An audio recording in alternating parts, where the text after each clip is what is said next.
Se você... Mas aqui nesse podcast, que você precisa...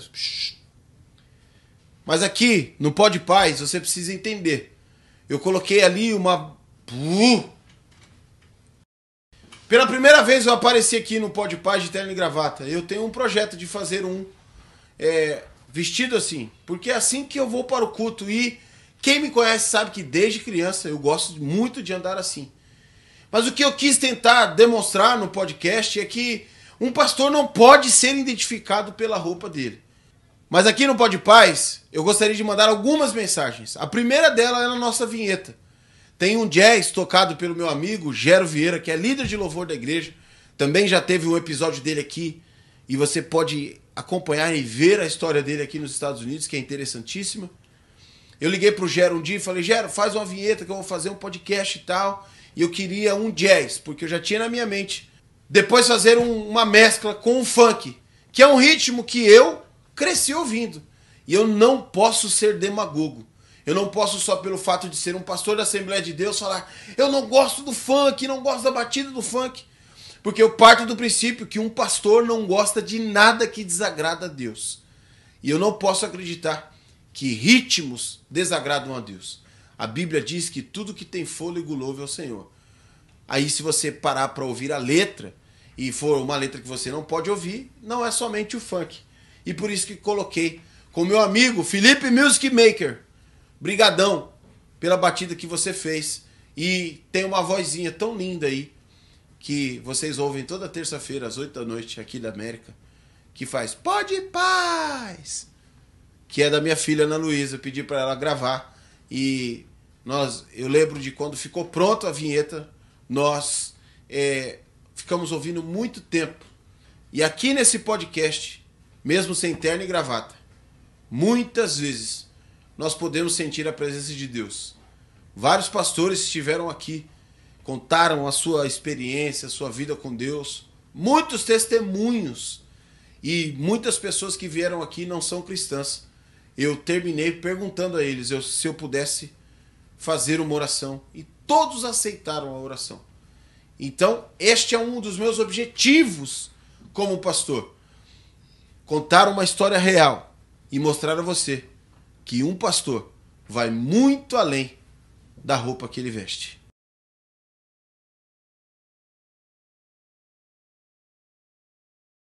Eu não vou colocar minha mão no fogo por nenhum. Então pronto. Eu não, vou falar, já que é pra falar. Isso não quer Mas dizer que eu tô defendendo o Lula. Eu não voto no Lula nunca mais. Arrebentou com o Brasil. Igual o Collor fez. Ele fez pior, ele conseguiu ser pior que o Collor. E, ainda tem a possibilidade de ainda voltar a ser alguém no Brasil. Esse cara devia estar preso. Não, ele vai ganhar a eleição agora. Tá amarrado, e não é porque eu quero. Eu não voto no Lula nunca mais. Não vai ganhar. Eu votei nele as duas eleições, 2002, tirei o título pra votar nele. E 2006 votei nele de novo. Quem ia ganhar é o Cabo Daciolo, mas ele desistiu, velho. Foi conversar com o Ciro Gomes e desistiu da presidência. O Cabo Daciolo, varão. O Cabo Daciolo tem que... Doideira. Glória a Deus. Glórias a Deus. O Cabo Daciolo tem que ser o conselheiro da nação. O homem ora no monte, batizado com o Espírito Santo. O homem é mito. Eu gosto dele, mas ele deu uma de doido agora, velho. Nelson Rodrigues já ensinou. Paixão política emburrece. Não tem que ter paixão política. Deixa os caras 4 anos lá. Tá indo mais ou menos? Deixa 8. No próximo de 2 anos, não deixa o mesmo partido. Bota o partido contrário. Mesmo que você não goste. Que aí vai ter um negócio chamado alternância de poder. Porque todos entram lá pensando na reeleição. Mano, eu nem gosto de discutir mais política, porque a galera não tá preparada. A Câmara, pode colocar a Câmara. Ó, só vou fazer uma coisa pra vocês, ó. Bolsonaro. O nome é Bolsonaro. Ô, Fagno. O Fagno é mais bolsonarista que você. No domingo, cara, eu tava na igreja assim. Entrou 2 gatas na igreja metodista assim. Falei, meu Deus, que meninas bonitas essas aí, cara. A Paula acho que tinha 16, a Jéssica tinha 14. Mas eu fiquei na minha. Falei, mano, tal, tipo assim, nada a ver. Mas a gente foi no acampamento, cara. E no acampamento as meninas foram. No acampamento de jovens e tal. E aí, eu fiz de tudo pra ficar com ela. Eu fiz uma serenata. Eu toco violão, né? Toquei uma música pra ela. Tudo que eu podia fazer. E ela falou, não. E o Goga deu uns beijos na Jéssica nesse acampamento aí. E eu fiquei muito bravo, mano. Porque eu falei, chegou uma hora que eu falei, como assim, meu? Você tá aqui, a gente tá nesse momento aqui apropriado pra gente ficar junto, se divertir, a gente é jovem e Deus tal. tá falando com a gente. E não vi nada, não rolou nada. Aqui está a Paula Almeida, Vem aqui, por exemplo. Kevin Lucas Silva Aqui tá o resultado dessa bagunça toda, ó. e Sofia Mel. O Kevin Lucas, ele é a tradução dos Almeidas e a Sofia Mel é a tradução dos Herculano.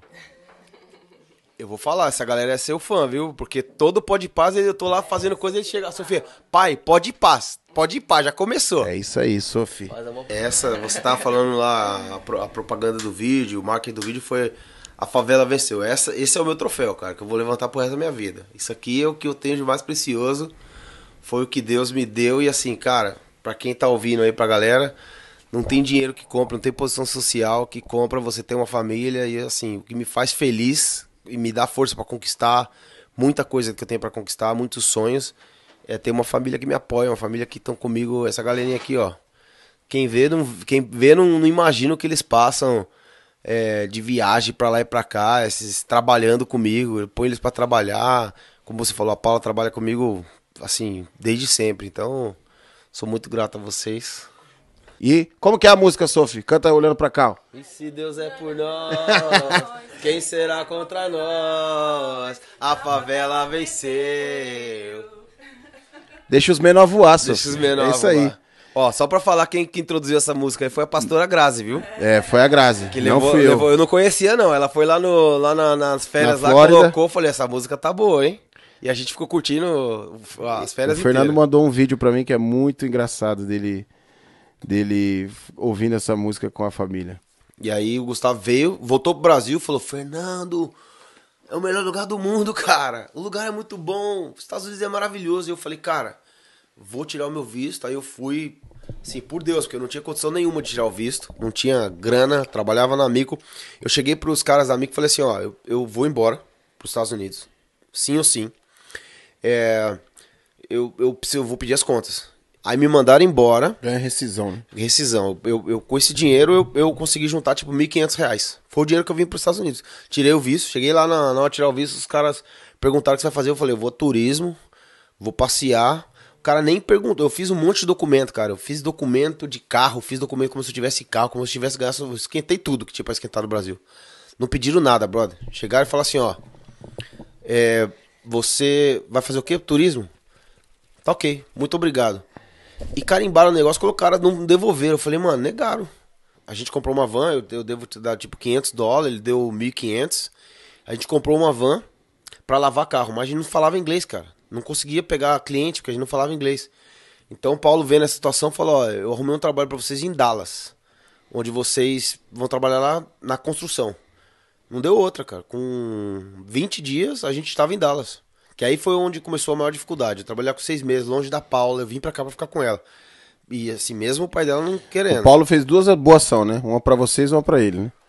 Arrumou um trampo pra você na América e deixou você longe da Paula. Não, ele não queria nem deixar eu longe da Paula. Ele queria que eu saísse da casa dele. Tipo assim, eu vim pra casa dele, imagina. O cara vinha como amigo e tal. A gente criou uma boa amizade, mas namorar não era uma hipótese. Assim, até muito tempo depois não era uma hipótese. Eu fiquei 7 anos namorando com a Paula. Sem a vontade do Paulo. Tinha autorização dele. Sem autorização, sem a vontade mínima dele. Depois ele é igual ao meu pai. Eu sou São Paulino por causa do meu avô. Eu amo a obra de Deus por causa do meu avô. E eu tenho certeza que ele teria muito orgulho do homem que você se tornou, das conquistas que você conseguiu aqui na América e da família que você constituiu. Eu sou seu fã faz muito tempo, desde quando você era pobre, lá no Brasil. Eu já falava, não, quando eu crescer quero ser igual ao meu tio. Tive a alegria de me parecer com você, a fisionomia. E tem que respirar pra falar do homem.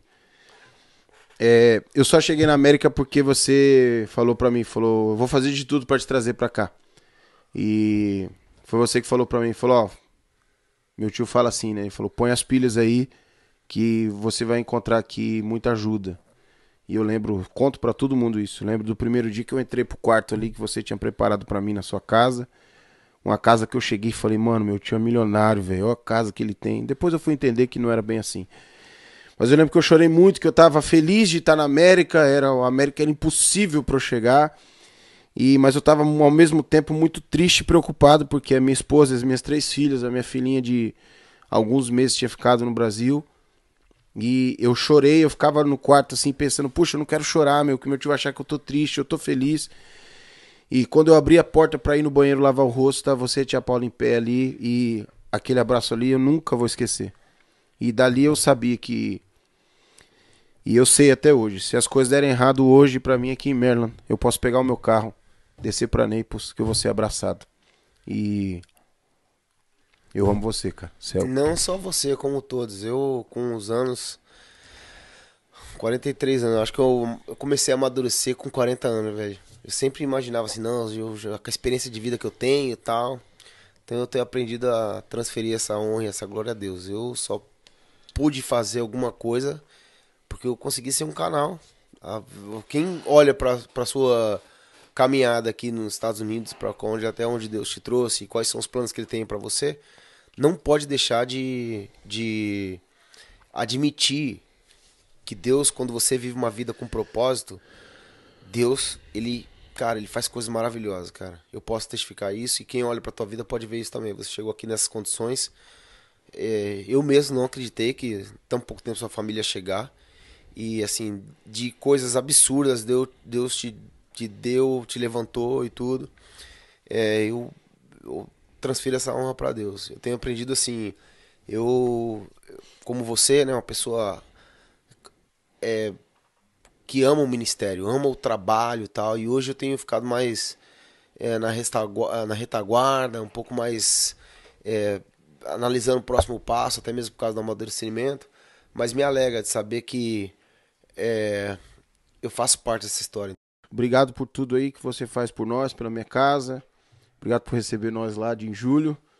Em julho eu chego lá, filho. Juliette, bermudão e praia, filho. Quero nem saber. Seu Fernando. Uma vez já admira, sempre já admira. Que agora ele mora no Miriam's Gardens. Como eu sempre falo pras pessoas, o meu tio é São Paulino. Gosta do símbolo do tricolor, dá um beijinho aí, cara. Sai fora, pai. 8h40 da noite, as meninas onde estão ainda? O tio Fê, tia Paulo, o Kevin e a Sophie. Vambora, gente. Olha o tubarão aí, cuidado, hein. De terno e gravata, ou de boné pra trás de Juliette, eu sou a mesma pessoa. Com o mesmo coração e principalmente com os mesmos defeitos. E eu não tenho a ilusão de ser ou parecer alguém que é perfeito. Nós devemos nos amar, é isso que a Bíblia diz. E entender que todos nós temos defeitos. O Pó de Paz é muito sobre isso. Eu quero mostrar as debilidades da América, os problemas que a América causa, para que você que está aqui saiba que não acontece só com você. E para você que deseja vir a este país, saiba que não é só morango. Aqui a chapa esquenta muito.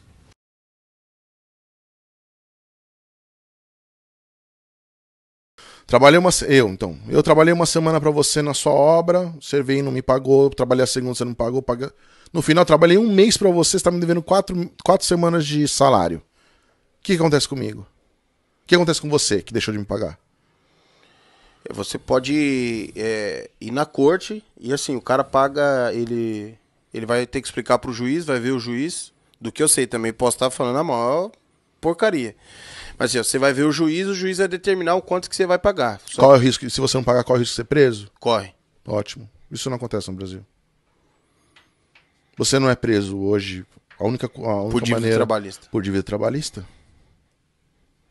Então, hoje, quando você me pergunta isso, eu acho que esses instrumentos é justamente para você equilibrar uma balança de cultura.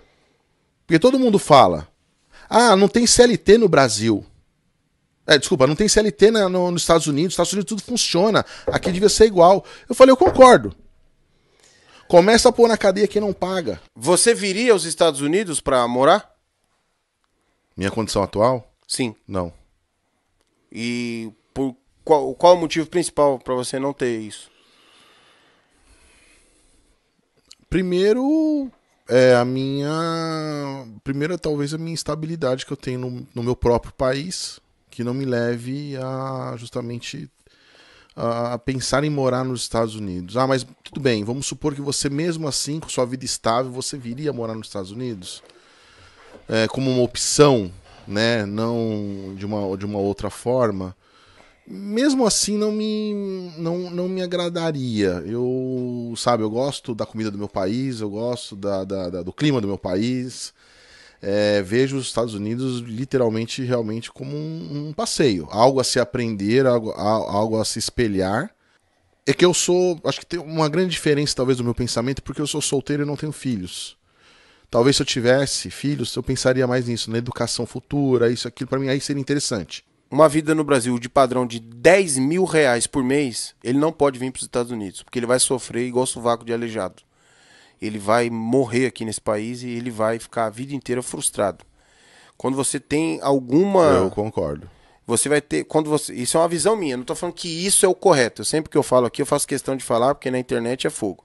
A vida de imigrante, você precisa ter menos de 30 anos para tomar essa decisão. Depois dos 30, você já fica apertado para começar uma vida como imigrante. E você precisa ter uma vida no Brasil, que é o nosso país, com uma renda menor do que 4 mil reais. Primeiro, concordo com isso. Usando as mesmas palavras que o pastor usou. Entre você se lascar lá no Brasil, eu concordo plenamente, é melhor você se lascar aqui. Você vai ter uma qualidade de vida maior, você vai ter uma oportunidade maior, acredito eu. Você não vai depender tanto de empresa, você pode fazer um trabalho informal e como eu te falar, ganhar por semana, etc. Aí vai caber do foco, que foi o começo que eu falei, do foco de cada um. Eu vejo que determinado tempo que você fica aqui, você tem uma régua. Eu tenho uma régua. O que é essa régua? Pra quem vem muito jovem, você falou dos 30 anos, é a própria régua de idade. Mas se eu venho dependendo de uma idade, essa régua tá correndo muito rápido pra mim. Porque, veja bem, eu não tenho... Por mais que o Brasil seja qualquer coisa que falem do país, mas lá, se você passar mal e for num pior purgueiro que tem lá de sul, você vai ser atendido quer queira, quer não. Aqui acho que é um pouco mais complicado. Caiu de moto, quebrou o pé, o braço e 3 dedos. Você vai chegar lá, o cara vai te dar o remédio, vai te internar, vai fazer a operação, tudo bonitinho, vai te dar a receita pra você buscar na UPA depois e você não paga nada, tá tudo no seu imposto. Aqui caiu de moto, a ambulância vai te pegar, hospital de primeiro mundo, vão fazer tudo. Depois, filho, só vem um bill. Bill. É caro pra caramba. E é caro, também você não tem, acho que chama insurance card, né? Quem tem imigrante, pouquíssimos tem. Então, infelizmente ou não, os Estados Unidos se vale da mão de obra do imigrante. Porque quer não, vai ser uma mão de obra sempre, acredito eu, se eu estiver errado, o senhor me corrija. Bem mais barata. Bem mais barato do que pagar para o americano. E é isso que, no final das contas, vai acabar sustentando esse país. É só você entender coisas. isso aqui. Na construção civil, o brasileiro entra na obra às 6h30 da manhã. O americano chega às 9. Ah, então, pronto. O americano vai embora às 5 da tarde, o brasileiro fica lá até 10h30.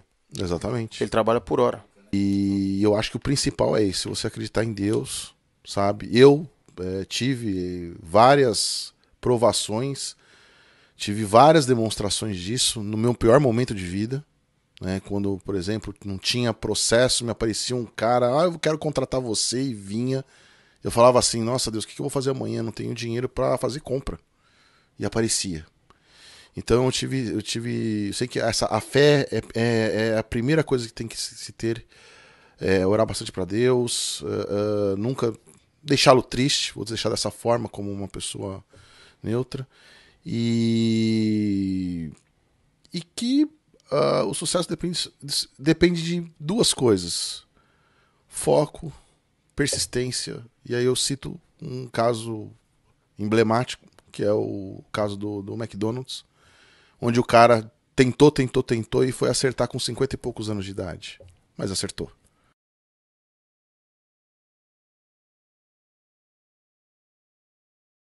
Eu falo que eu fui muito privilegiado porque eu convivi com grandes músicos. A galera, por exemplo, eu até hoje assim é difícil para eu conhecer muitas músicas gospel, porque o Julinho, Júlio Moro, que foi um dos meus primeiros professores, ele falava, cara, ó, você tem que ouvir Spyro Gyra, você tem que ouvir Lee Ritenour. Ele me passava... Eu tinha 12 anos, eu ouvia música instrumental. E eu falava, ó, cara, você tem que pensar que isso aqui, ó, é uma melodia, igual se fosse alguém cantando, mas o cara tá fazendo... E aí eu comecei a entender. Então, assim, eu tive essa bênção de alguém me falar, cara, ouve isso que é legal. E é o que eu procuro fazer hoje com a maioria dos meus alunos. Na época que o Fer começou a tocar, os caras escutavam uns negócios daqui violento. E o cara que tava bombando, que eu lembro que foi uma das maiores influências na época do Fer, foi o Abraham Lamoriel. Então, o Fer... Influenciou toda essa geração. Né? Então o Fer chupou, cara. Fazia tudo que o Abraham Lamoriel fazia. Tudo, exatamente igual. Então o Abraham Lamoriel não era um baixista... E era bem mais difícil do que o Abraham hoje, Lamoriel não era tanto é, cara, que ele ficava em destaque, ele ficava na frente, quase que no mesmo patamar do rock'n'roll. Então ele era a atração do negócio. Então o Abraham Lamoriel trouxe uma outra característica pra ser baixista no Ministério do Louvor. E o Fer foi influenciado por esse cara, fazia o solo, as partes, tudo dele, as músicas do I See the Lord, por exemplo, Vejo o Senhor, ele fazia a introdução, tudo assim, era o momento do baixo. Eu penso que um baixista e um batera bom é 80% da banda. Porque você pode... Ok, a harmonia tem um papel importantíssimo, mas, cara, você pode ter uma harmonia legal, uns detalhes legais, mas se não tiver a pulsação e aquele preenchimento, o cara que segura a nota, assim, você tem que segurar os 4 tempos, o cara vai segurar os 4 tempos, enfim, cara, bota tudo a perder. Mas realmente essa é a visão mesmo. O baixista, qual é a função principal? Porque senão você se torna um baixista muito chato, né, cara? Hoje a gente tem a galera que é baixista de Instagram, por exemplo. Você tem que impressionar, você tem que fazer bastante coisa e tal. Mas se você não for um cara pé no chão e gostar de conduzir, você vai ser um cara que atrapalha, né? Você não vai... Querendo ou não, seja música cristã, seja música secular, o que for, qual é a principal... O que mais tem que aparecer? É a mensagem, é aquilo, é a melodia, né? Na igreja, principalmente, né? O que é o principal? Se eu estiver tocando alto demais, se eu quiser colocando muita nota e a mensagem não estiver atingindo o coração das pessoas ali, eu estou atrapalhando. Mas assim, ó, eu acho que o pastor tem que ter o coração mais de músico e o músico ter o coração mais de pastor. E aí, no caso da igreja de imigrante, o cara ter, tipo assim, como uma missão. Que na minha visão eu posso estar errado. Tirando a estrutura do país e o fato de se viver na América, não compensa. Que assim, ó, o Gero teria muito mais trabalho, a qualidade de vida dele talvez teria até melhor no Brasil, pelo fato de estar próximo da família e tal. E tirando a estrutura e o fato de viver aqui, não compensa ser músico. O cara ele só vai conseguir se for por uma missão mesmo. Talvez, depois que eu cheguei aqui, eu sou o pastor que mais trouxe gente do Brasil. E todas as vezes que eu trouxe, é assim, velho, explicando a missão que o cara vai fazer aqui, ó. Você vai vir, você vai ser bem tratado, você vai ter uma boa oferta, nós vamos cuidar de você igual um rei aqui. Mas você tem que vir com o coração de fazer uma missão. Aqui não é a igreja de imigrante, por mais estruturada que ela esteja, ela não é uma igreja que tem o poderio da igreja americana. A Léa Donato, que tá sentadinha aqui, ela deu um toque que assim, ó, eu gostei muito que a gente não falou que você tocou no casamento do Alok. Que foi muito o que eu vi na igreja lá. Que assim, ó, é um grande acontecimento. Parabéns por ter chegado até ali. Foi uma gig especialíssima de músicos. É o único casamento que foi tocado ali no Cristo, foi feito no Cristo Redentor. De um cara que é ícone na música, como DJ, que é o Alok. Mas aquilo que eu falei na igreja domingo, eu vou reproduzir aqui. Você não tocou no púlpito da igreja porque você tocou no Cristo Redentor. Você tocou pela unção que você carrega. Quem olha em você vê o Espírito Santo de Deus. Então assim, eu tenho certeza que quem olhou lá no casamento do Alok viu a presença de Deus lá e você contribuiu muito para isso. Você que é músico, carrega isso em nome de Jesus. Amém. Toque em qualquer lugar, irmão, mas toca com a presença de Deus. Porque se do seu instrumento fluir a unção de Deus, já era. Você pode tocar em qualquer lugar que vai dar certo.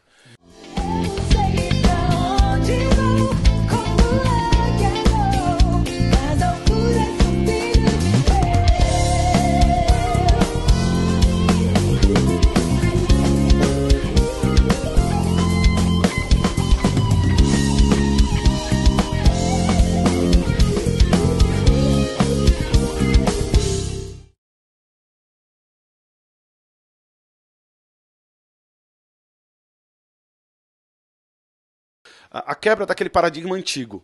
Qual era o paradigma? Você precisa escolher ou vida ministerial ou vida profissional. Mentira! Isso é um dos maiores estereótipos equivocados que as nossas igrejas pregaram nos últimos anos. Mentira! Isso não é correto. Isso não é correto. Eu lá na minha vida, eu posso te falar que uma das maiores pregações que eu tive foi num ambiente corporativo, onde Deus me usou para ajudar, para abençoar, para atingir pessoas. A tua vida profissional ela tem que ser ramificação da sua vida espiritual e ministerial. A vida profissional é a ramificação da sua vida ministerial. E eu entendi isso. Por quê? Se você entender uma conta básica, nós somos, sei lá, 60 milhões de evangélicos no Brasil, porque em 2010 éramos 46 milhões, segundo o censo de 2010. Nós estamos aí em 60 milhões. Vou colocar bem baixo, chutar bem baixo. E somos aí 220 milhões de brasileiros, né? No total. Poxa, se somos 60 milhões de evangélicos, por que não evangelizamos todo o Brasil? Porque cada evangélico só precisava evangelizar 7 brasileiros. Pronto, evangelizamos o Brasil inteiro. Por que não fazemos? Porque a maioria deles não entendem que nós podemos estar inseridos no ambiente de trabalho, mesmo um ambiente laico, mas podemos proclamar o evangelho através da nossa conduta, do nosso caráter, e as pessoas olharem para a gente e falar, poxa, você é tão correto, você tem tanta postura, que Deus que você serve. Aí você você é perguntado. Quando você é perguntado, o ambiente laico cai. Há um tempo atrás, nós podíamos tirar a carteira de trabalho aos 14 anos de idade e já poder trabalhar. Hoje é agressão ao menor. Agora isso virou um desrespeito ao menor, né? Cara, é inadmissível você dar poder de 16 anos a um jovem para ele escolher o presidente da república e você não deixar esse jovem trabalhar. E outra coisa, esse jovem com 16 anos poder escolher os seus líderes, a sua política e o futuro do seu país, e ele não ser responsável pelas atitudes dele. Ou seja, não diminuir essa maioridade penal. Então, isso é o problema. A gente não está preparando os nossos jovens para o desafio. Enquanto você tem países na Europa que o jovem fica, como aqui mesmo, começa às 7 da manhã, vai terminar 3, 4 horas da tarde, ele tem ensino de tecnologia, ele tem ensino de idiomas, ele tem ensino de leis, ele tem empreendedorismo. A Isabela tá no... acho que 8ª série. Não sei qual série que é. Se a Graça estiver assistindo aí, me corrija. Mas ela tem a matéria de gestão financeira. Gestão financeira. Chega no começo do ano, o professor dá uma moeda para eles, para todos os alunos, falar, você vai ter toda essa moeda todo mês. E aí você tem que chegar no final do ano com tanto... Você tem que fazer alguma coisa. Com tanto guardado, com tanto investido, com tanto... tipo assim, é uma cidade, no aplicativo é uma cidade, ele sai para trabalhar, ele recebe. Aí, no primeiro mês que a Isabela teve que fazer o encontro de contas dela, ela chegou e falou, pai, como que você consegue fazer a gestão da nossa casa? Para as pessoas que não sabem, eu sofri um acidente, estava indo trabalhar de manhã e uma pessoa vindo de balada cruzou a pista de forma proibida. Atingiu meu carro roda na pista, ele se evadiu.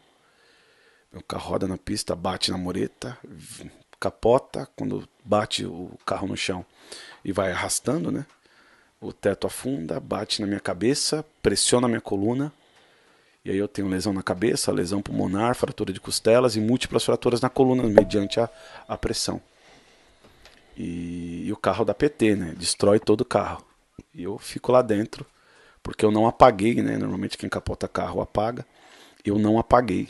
Eu não perdi os sentidos. Eu estava acordado o tempo todo. Soltei o cinto e caí de costa no teto do carro. E as pessoas olhavam, quando vieram correndo, falei, morreu. E eu gritava lá de dentro, não morri não. Tô vivo aqui. E aí eles vieram para tentar mexer em mim. Eu falei, ninguém mexe em mim. Porque eu já sei que eu não tô legal. As dores são muito fortes. E eu já entendi que eu tô com algumas fraturas que podem ser graves. A todo momento você estava consciente? O tempo todo. O tempo todo. Eu lembro do barulho da ferragem do carro raspando no asfalto. Eu lembro do carro virando de ponta cabeça. Eu lembro do barulho. Eu lembro do cara arrancando com o carro para pegar. E eu tentando desviar para a direita e ele pegando na minha lateral. Será que dá para ver daqui assim? Ou... Então eu tive fratura na L1 com espondilolistese que escorregou a vértebra para frente, que chega na bacia, ela escorrega, ela encaixa na bacia, né? Em vez de encaixar, ela fez isso. Ela fraturou aqui atrás e veio para frente. Eu tenho a T8 rachada no meio, aí ela foi aguda. Se eu tivesse me mexido, eu estaria tetraplégico hoje. Os médicos até hoje não sabem como é que eu tô vivo, porque a pressão que ocorreu, né, na minha cabeça, bateu aqui, né, um negócio enorme assim. Pressionou, tecnicamente deveria fraturar as cervicais, né, que são as mais sensíveis. E exatamente não fraturou nenhuma delas. Foi a mão de Deus. Se fratura alguma delas, é... Paraplegia. Eu fico 100%. Eu fico tetraplégico. Ou eu morro ou eu fico tetraplégico. Deus me parou. Minha vida estava muito acelerada. E eu não acho que eu estava naquilo que realmente era o que Deus queria para mim. E eu estava, posso falar isso tranquilamente a vocês, que eu estava perdendo meu casamento. Quando Deus parou a minha vida e me fez entender que não há sucesso fora de casa que valha o insucesso dentro de casa. A célula mais forte de Deus é a família. Entenda que a igreja ainda não é superior à família. A igreja, ela é posterior à família. Uma família deteriorada é uma igreja desestruturada. E eu estava numa correria, pastoreando igreja, envolvido com o ministério, trabalhando, mestrado e um monte de coisa envolvida. E aí o carro capota e você que se acha bam, estourando a boca do balão, sou o homem de ferro, arrebentando tudo, vou pra cima. Tô voando. Tô voando. Aí eu me vejo com colete torácico numa cama hospitalar, passando por cirurgia porque eu tive rompimento da musculatura das costas, passando por cirurgia e indo pra casa para ficar de colete torácico, cama hospitalar por meses. Quando entrou a quarentena da pandemia, eu já estava em quarentena há meses. Nos braços de Flávia Gama. Flávia Gama cuidando de mim. Aí você começa a entender qual é o conceito de esposa de verdade. Porque história de amor não se vive nos filmes. É quando ser romântico, falando para sua esposa que nós vamos para um resort, entrar numa banheira de hidromassagem e ter um momento de amor, é maravilha. Quero ver ela te amar, você num hospital todo lascado e ela tendo que te ajudar a te dar banho. Aí você começa a ver quem realmente te ama. Um pastor americano perguntou quantas pessoas que estão aqui que já perderam oportunidades. Todo mundo levantou a mão, mano. E só tinha líder lá. Só pastores e líderes. Levantou a mão. Eu perdi a oportunidade. Aí ele falou assim, mentiram pra você. Aí eu falei, mano, onde esse pastor americano vai parar, mano? Que cara louco, velho. E eu daqui ouvindo ele falar. Aí ele falou assim, ó, não é que você perdeu a oportunidade, é que você não estava preparado para aquela oportunidade. A oportunidade veio pra você. Aí, pela sua falta de preparo, você não conseguiu agarrar ela. E ela mudou de mão. Quando ele falou isso, eu fiquei muito impactado. Fiquei muito feliz, obrigado pelo carinho. Um projeto como esse que leva esse bate-papo. Tem muitas conversas que deveriam ser gravadas. Muitas. Conversas de ambientes informais, que ensinariam muito mais do que uma aula. E eu acho que isso aqui é o que promove esse projeto. Bate-papo de ontem, bate-papo como esse de hoje, como outros que já passaram por aqui. E que Deus continue prosperando esse projeto. Você sabe que você tem um amigo, irmão aqui, sempre. Me sinto muito lisonjeado pela forma como sou recebido aqui. Me sinto muito bem. E de alguma forma, se eu puder agregar, você pode contar comigo, esse humilde servo aqui. E eu prometo que se um dia eu não puder mais ajudar, atrapalhar, eu não atrapalho. E eu tenho uma risada que quem me conhece sabe que esse é o jeito que eu dou risada mesmo. E no começo do Podpaz, todo mundo mandava mensagem, tá forçando a risada. Não faz assim que fica meio artificial. Eu não mandei ninguém pra casa do Caetano, mas eu quero mandar agora. Vai pra casa do Caetano, esse é o meu jeito que eu rio. É o jeito que eu dou risada, não tem pra onde correr. Eu, quando acho uma coisa engraçada, eu dou risada desse jeito aí. Uma benção.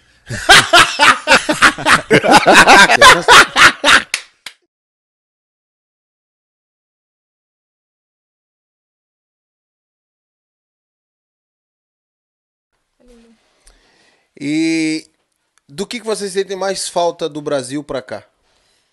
Já que vocês não tiveram essa identificação de, não, ali é o meu lugar e meus amigos estão ali, como vocês mudaram muito, o que faz mais falta pra vocês do Brasil? Olha, eu acho que são as pessoas. As pessoas. Antes eu poderia dizer assim, né? Eu ia falar a comida e as pessoas. Hoje eu falo que são as pessoas, porque a comida você faz aqui. As pessoas em que. Essa é a opinião da Esther, a sua. O que você mais sente, Ana? Falta do Brasil?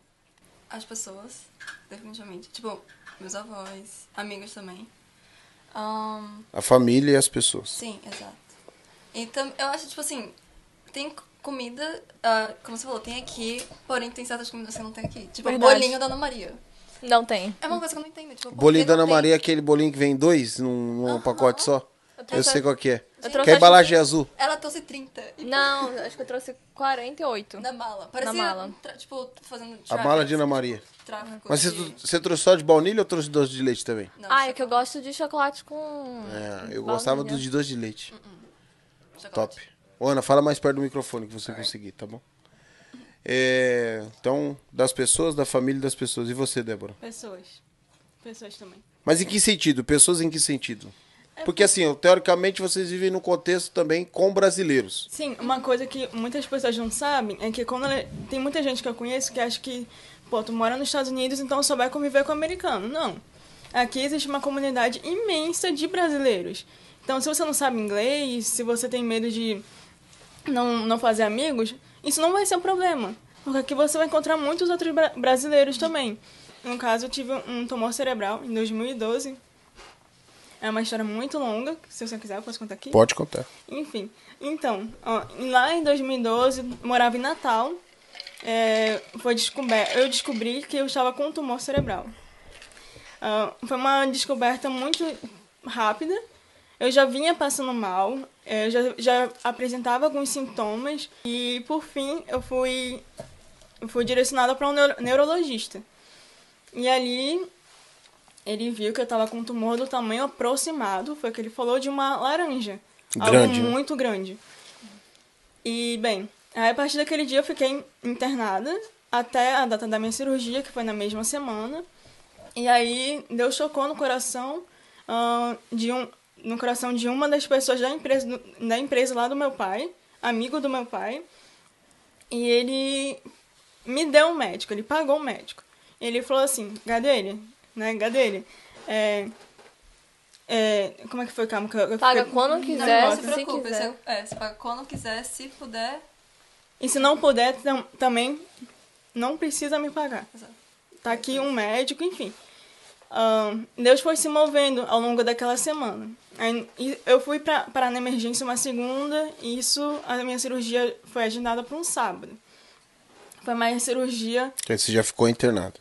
isso, controlando, no caso, a minha pressão intracraniana, enfim.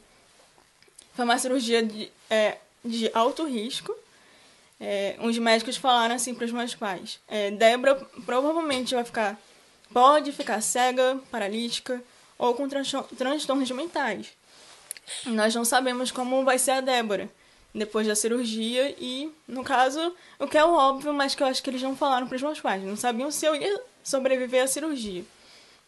Passei pela cirurgia, fui sem saber o que eu tinha, não sabia o que eu tinha. E foi uma cirurgia muito longa, 8 horas de cirurgia. Fiquei no hospital durante mais ou menos um mês. Tive uma experiência muito forte com Deus dentro do hospital. Chegou a ficar em coma? Então, não cheguei a ficar em coma, não. Eu, assim, Nem induzido? nem induzido. Convulsão. Foi um milagre, né? Porque os médicos falaram que ela ia começar a falar depois de 15 dias. E no terceiro dia, ela já tava falando... Eu ficava falando, Deus me deu o fôlego de vida mais uma vez. Eu repetia isso. Você tinha quantos anos, Débora? Na época eu tinha 15 anos, eu completei 16 anos dentro da UTI. Eu falava isso porque eu tive uma experiência com Deus dentro do hospital, da UTI. Eu me lembro de ter visto o meu corpo na maca, eu me via saindo do meu corpo. E ali eu fui para um local totalmente branco, eu via diversos quartos. Eu estava em um corredor e eu via diversos quartos. Você viu o seu corpo de cima? É isso, tipo, parecia que eu saí do meu corpo, eu consegui ver a Débora na maca, deitada.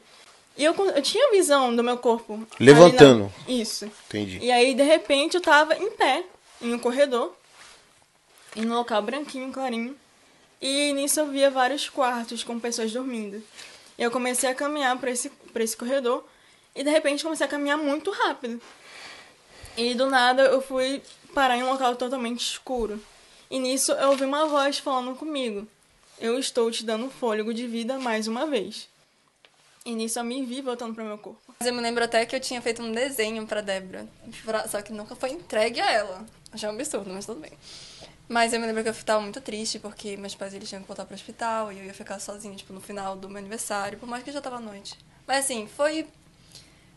Eu não tenho muito, assim, lembranças, Mas você não tinha consciência do que estava acontecendo. Não, eu não sabia.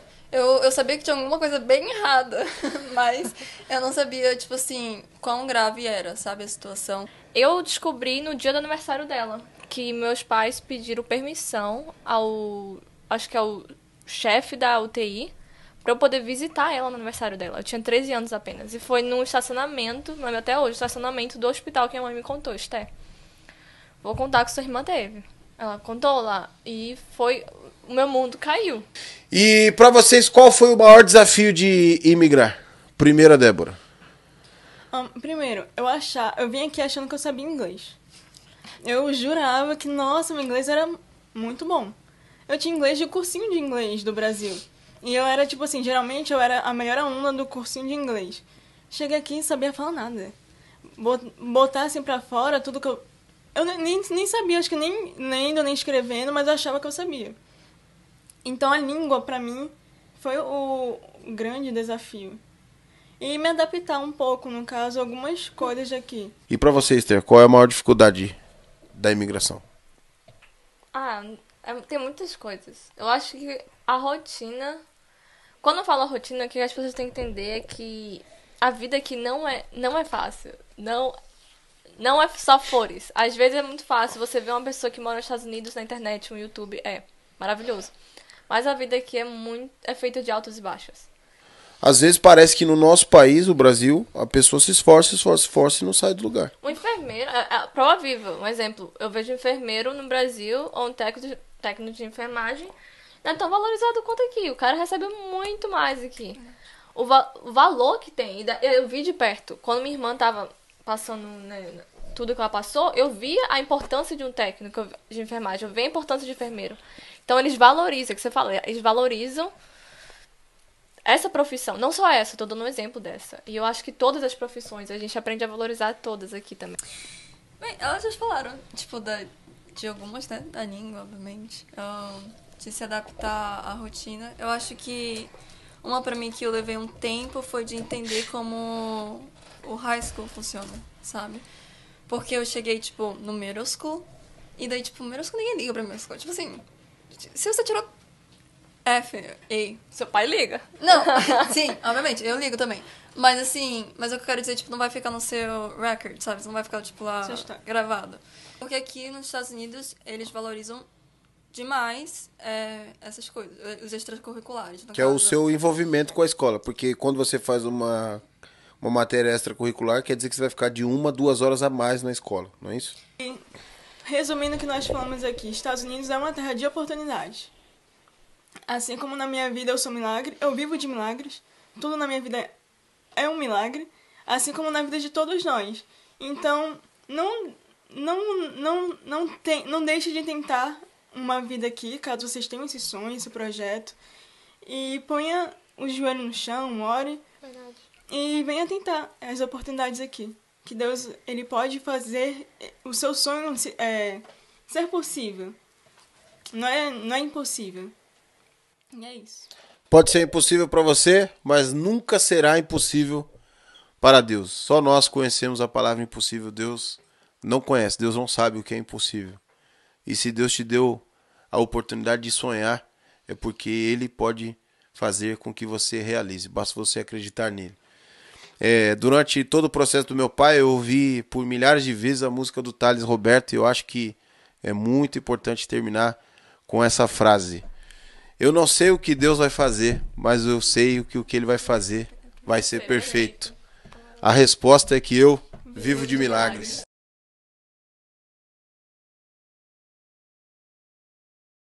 Eu falo que é um chamado, mas assim, a senhora lembra quando a senhora tomou apreço pela oração? Eu aprendi a orar com a minha mãe. Desde criança, eu cresci vendo a minha mãe orar nas madrugadas, nos círculos de oração, naqueles grupos, né, de mulheres, na minha casa, na igreja. Então, eu cresci nesse ambiente. Então, eu acredito que eu aprendi com a minha mãe. E acredito que eu recebi de Deus um chamado de intercessão, né? A oração é para todos. Eu acredito que Deus, né? A oração é relacionamento com Deus, é intimidade com Deus.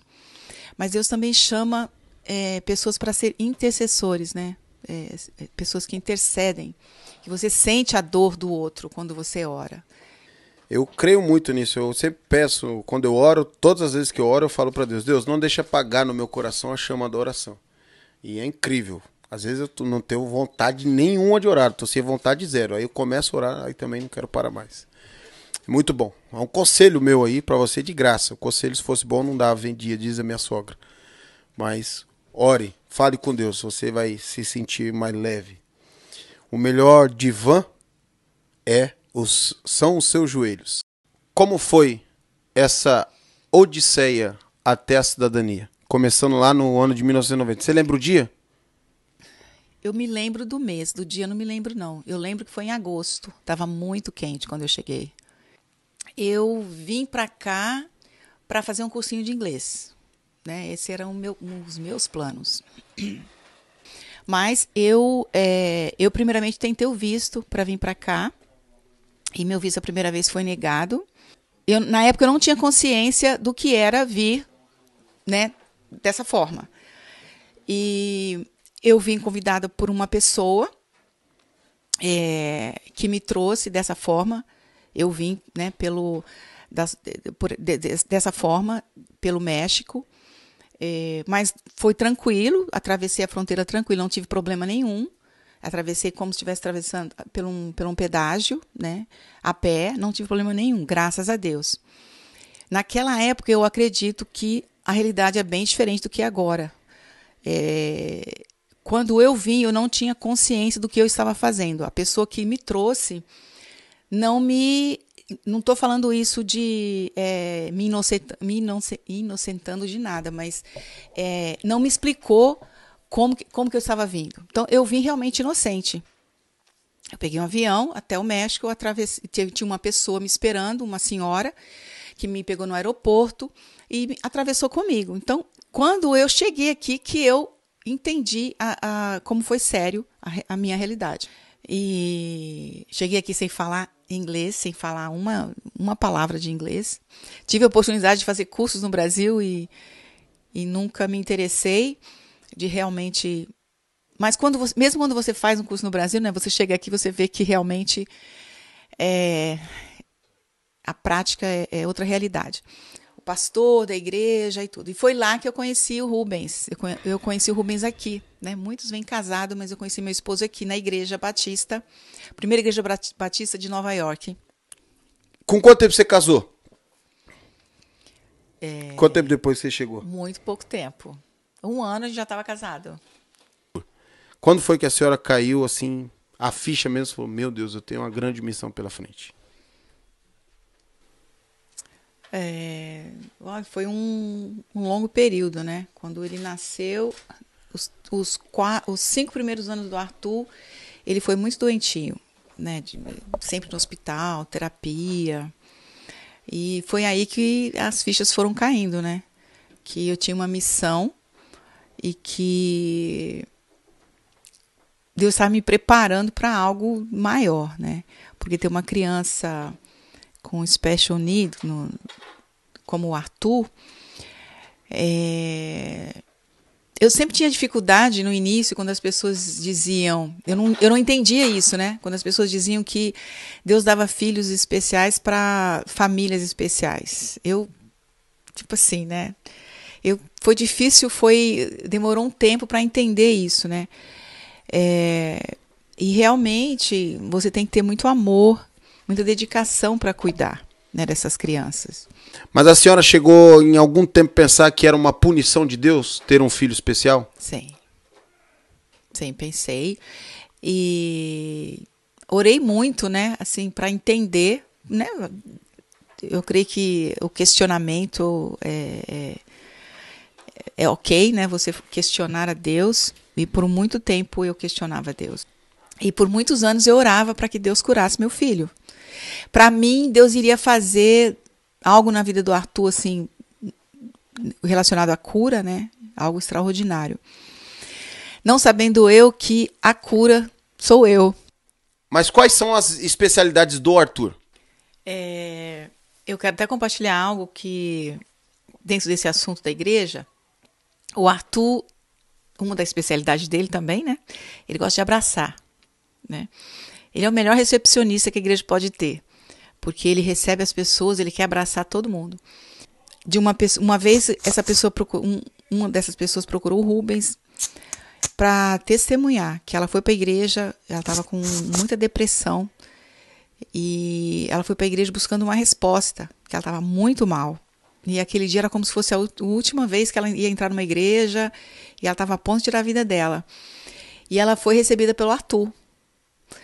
E ela disse que o Arthur deu um abraço nela tão forte, que foi como se Deus estivesse abraçando ela. Ela recebeu aquele abraço como se fosse, né, Deus abraçando. Ela saiu de lá uma outra pessoa. Ela compartilhou isso com o Rubens. Nunca proíba. E o Rubens não tinha falado nada com ela.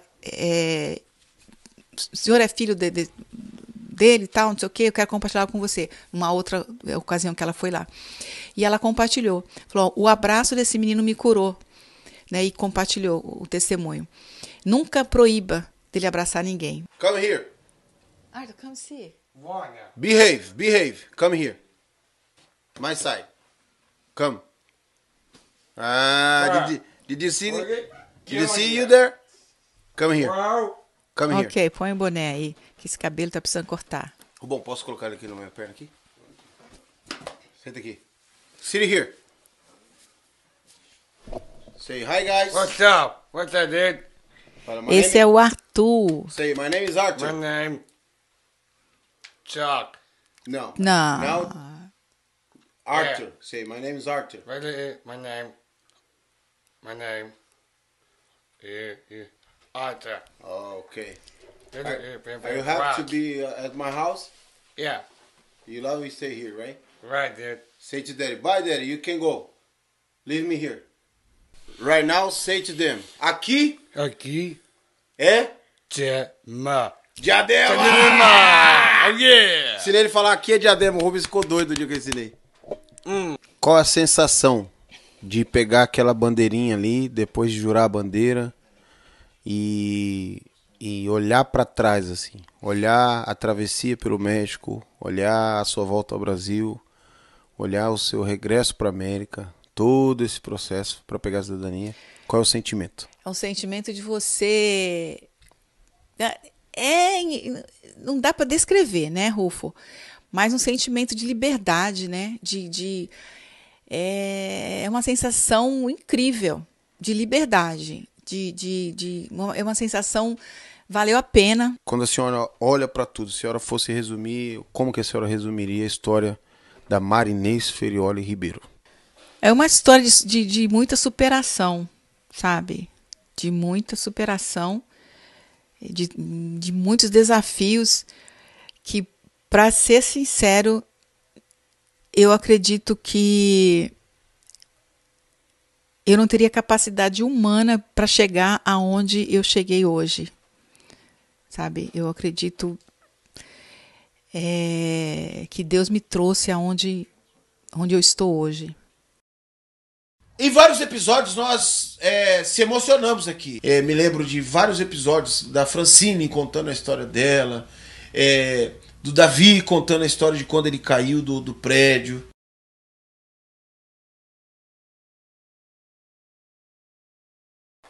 Bom, a Francine Ronck é filha de Tânia Regina Felizardo e de João Celso Ronck.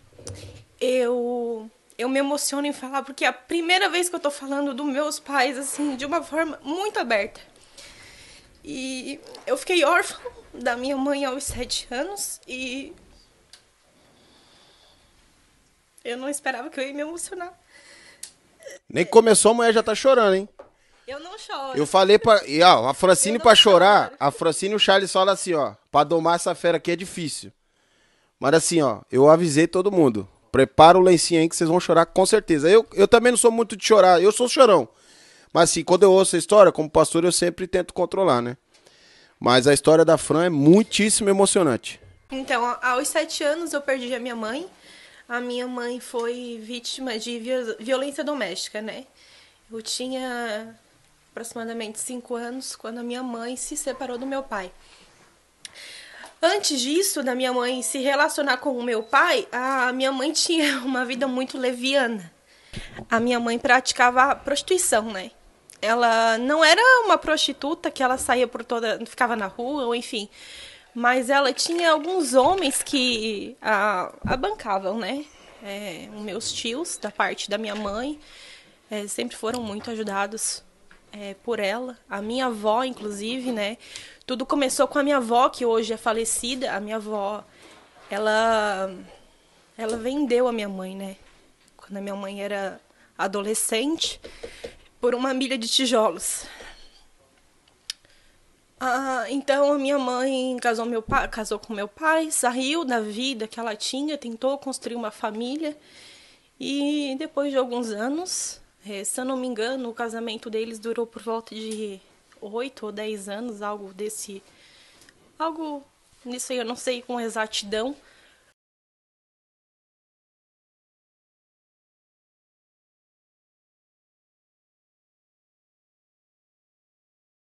Ela se separou do meu pai e ela voltou para a vida que ela tinha, assim, né? Não de uma forma muito exposta, né? Mas assim, tudo internamente. E depois disso, ela conheceu o homem, né? Meu pai já havia se separado da minha mãe e meu pai já havia construído uma família com a minha madrasta. E eu tinha 7 anos quando a minha mãe morreu. A minha mãe, ela foi assassinada, né, na frente da minha casa. Ela conheceu esse homem fez parte da minha vida durante aí 2 anos, porque assim que ela terminou o relacionamento dela com o meu pai, ela já conheceu esse homem, ela saiu, conheceu, e ele sabia da vida da minha mãe por completo também. A minha mãe nunca escondeu nada de ninguém, mas a minha mãe, ela era uma mulher, assim, muito boa e muito honesta, né? E um dia ela recebeu uma ameaça da parte dele, falou que se ela não fosse dele, ela não ia ser de mais ninguém. E a minha mãe, ela sempre foi uma mulher muito ousada. E um dia minha mãe saiu, se arrumou, saiu, e ele foi atrás da minha mãe, era tipo numa boate, e ele falou pra minha mãe, que era pra minha mãe ir pra casa, porque senão naquela noite a minha mãe ia morrer. Uma semana antes, foi uma irmã da igreja lá na casa da minha mãe, e disse assim: Tânia, eu tenho uma coisa pra te falar. Ela era uma senhora, ela era crente, e ela falou pra minha mãe que era pra ela tomar cuidado, porque Deus estava dando uma chance pra ela, mas que se ela não se arrependesse, não parasse com a prática que ela estava fazendo, Deus ia recolher. E nesse dia minha prima estava dentro de casa, ouviu os gritos da minha mãe, porque quando a minha mãe chegou, estacionou o carro, ele já começou a bater na minha mãe. Ouvindo os gritos da minha mãe, a minha prima pulou a janela de trás da minha casa, foi chamar o meu tio, que hoje também já é falecido, o meu tio Paulo. Durante esse meio termo, eu não vi nada, eu só escutei a história, né, que foi que o meu tio também estava armado, porque assim, ele começou a bater na minha mãe dentro do carro e ele queria ligar o carro. Então a intenção dele era tirar a minha mãe dali. E a minha mãe... Talvez por saber que você estava ali, por perto? Talvez, porque o meu irmão também estava dentro de casa. E eu acho que também ele queria matar ela longe, eu não sei. O meu tio, eles trocaram alguns tiros, né? Enquanto a minha mãe não estava na frente dele, porque a minha mãe não entrou dentro de casa. Por causa dos filhos, né? Ela correu para casa da minha tia, que morava em frente à casa dela, que é a minha tia que me cria, a Jane. E só que ela não conseguiu chegar lá, né? Ela caiu, tropeçou, já estava bastante machucada, ele pegou ela, meu tio chegou, se discutiram. E a minha mãe, bastante machucada, falou pro meu tio que ele podia sair, que eles iam conversar. E meu tio virou as costas e ele deu 2 tiros na nuca da minha mãe. A minha avó, eu lembro que a minha avó, eu me emociono, não é por mim que eu sou curada, mas eu lembro que a minha avó, sempre que ela falava, ela chorava, porque... E hoje eu sou mãe, ela juntou a filha dela do chão, morta. A minha mãe tava com uma calça branca, toda ensanguentada. E nesse ato... já não tinha mais nada dentro da minha casa.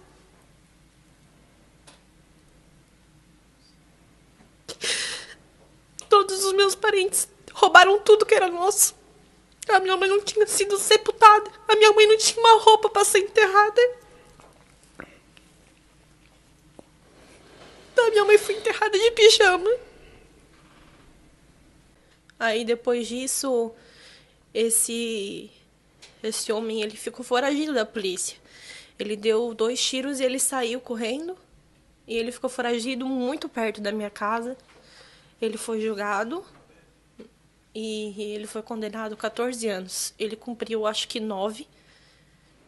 E daí, por boa conduta, com as leis que o Brasil, né, às vezes, enfim, é muito falha, ele foi solto. Olha lá, quem chegou ali é a Ana Amélia. Mostra a Ana Amélia. Fala oi, Ana Amélia. Oi. Quando que você vai vir no podcast? Não sei. Se eu te chamar, você vem? Talvez. Então tá bom, então. Tchau. Tchau. Ana Amélia é a filha da Fran e do Charles. Nós vamos falar dela bastante aqui. E aí eu comecei, eu não conseguia ter nenhum tipo de sentimento por ele. Pelo Ney. Eu não conseguia nem ter sentimento bom e nem ter sentimento ruim. Mesmo ele tendo matado sua mãe. Mesmo ele tendo matado minha mãe. Quando você me contou isso, eu falei, Fran, se um dia eu pregar sobre perdão, eu posso usar esse exemplo sem entrar em detalhes? Você falou, pode, pastor, eu não tenho problema com isso e tal. E assim, ó, depois do perdão de Jesus, que Jesus nos ensinou lá, para mim, o seu exemplo de perdão é o maior exemplo que eu tenho de perdão. Assim. Eu fui atrás dele. Só que o meu coração ardia esse desejo. Porque eu não queria só falar pra ele que eu tinha perdoado, mas eu queria ver ele, eu queria abraçar ele. Eu tinha saudade dele, eu tenho falta dele. Aí eu falei pra ele, falei que eu queria ver ele. Porque eu mandei o recado. Falei assim, pela ex-mulher? Pela ex-mulher. Eu falei assim, Jane, diz pra ele que eu perdoo ele e que eu quero ver ele. Ela passou o recado pra ele. E ele falou pra ela que ele já tinha ido me ver. Que ele já tinha me visto. Que ele tinha me achado linda, igual a mãe dele. E ele mandou me pedir perdão. Igual a mãe sua, não? Igual a minha mãe, perdão. Eu fui fazer junto com uma amiga uma festa beneficente. Pra essa amiga da minha mãe, que era cadeirante. Que ela precisava trocar a cadeira de rodas dela. E nós fomos buscar um lugar que a gente pudesse fazer essa festa beneficente. E o dono do salão era o cara mais rico de Criciúma. Eu lembro que a gente foi e pediu o melhor preço pra ele. Assim, você me dá o melhor preço. E ele botou a chave de um Peugeot branco na minha mão. E aí ele me levou assim até a porta do escritório dele. E aí ele falou assim, você tá vendo aquele carro lá? Tirou a chave do bolso. Abre a mão. Eu abri a mão. Ele falou assim, ele é seu. Você não precisa me pagar nada. Você pode fazer a festa que você quiser. Quando você quiser, quantas vezes você quiser, por uma noite.